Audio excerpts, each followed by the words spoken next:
Take the home out of the house. What do I mean when I say take the home out of the house? So when I'm working with a seller to help them prepare their house for sale, one of the things we talk about is we want to take the personality of the seller out of the home. That means we're selling the home and not your belongings. So that's why we talk about take the home out of the house. There's a couple things to remember when selling your house for sale. One is you have to remember that buyers buy on emotion. You want them to mentally take possession of the house and you want them to fall in love with it. And when your house is too much of yours, meaning there's too much personality, there's too much style, it's very hard for the home buyers to envision them living in the home. What we want to show off is the features and the benefits of the home that work for the buyer. The buyer could prefer a large living room or a gourmet kitchen or a master bedroom. Everybody has different wants and desires. The way you use your home might not be the way a potential home buyer uses the home. That means we want to show off hardwood floors. We want to show off large windows and natural light. And sometimes as you live in a home, it might be slightly different than how you try to sell your home. So that means lots of times I'll ask you to remove highly stylized rugs, either replace them with something very neutral or just remove them completely. We're selling the hardwood floors. We want to show the hardwood floors. Or with windows, large windows, you might have highly stylized drapes or heavy drapes. And again, we want to open that up. We want to show you have large windows and you have natural light coming into your home. Also, when we talk about take the home out of your house, we also talk about editing rooms. Often as sellers, we accumulate a lot of stuff. And sometimes we pack a room. A smaller bedroom is a prime example of where you need to edit a room. You might have 2 or 3 dressers in there. In a smaller bedroom, that might not work. So we're going to ask you to kind of pare down the bedroom, maybe limit yourself to 1 or 2 dressers, and really open up the space. Again, we want people to see the space as it is. We don't want them to see your stuff. And an overcrowded bedroom might seem a lot smaller than it really is.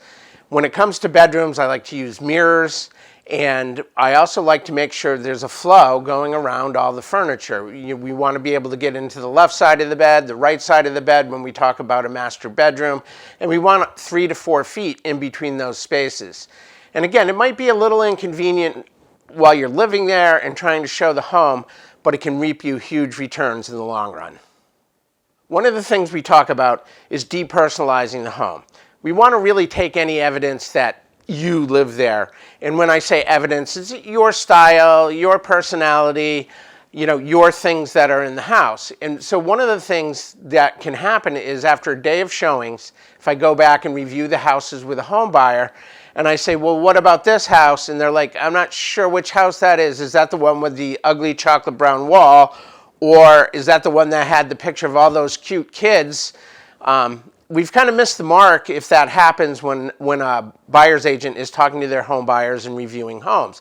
What we want them to respond to is maybe the gourmet kitchen, the large island where they can seat their whole family for quick dinners, or the outdoor living spaces. We don't want them focusing on your stuff. We want them focusing on the home. This also extends to personal style. We talk about neutralizing decor. What we want to do is neutralize the decor to give it the broadest appeal possible. For example, someone might have a red wall in the living room, an accent wall. And that might just not work for a lot of people. And they may discount the house because they're just looking at it and going, oh my God, I have to do so much painting. I really don't want to do the work. I want a ready to move in home. So those are the kind of things we talk about when we say take the home out of the house. Again, we want them to focus on the features and the benefits of the home and not your stuff. Now, I'm not talking about making the home unlivable, but I am talking about what I like to say is merchandising the home. Just like when you go into the store, store shelves are merchandised in a way to bring your eye to certain products that they want to move. We're also doing that with your home. We're merchandising your home where we're pointing out the best features of your home. And in some cases, we're downplaying some of the features that may be less than desirable. Can't tell you how many times I've gone into a staged home, small living room, really no place to put a TV, but there's no TV in the living room, yet the home buyers never notice. So again, we're showing off the living room in its best light. We're making it look larger. We're not making it look awkward by putting a TV in there. It's little things like that that help you get top dollar for your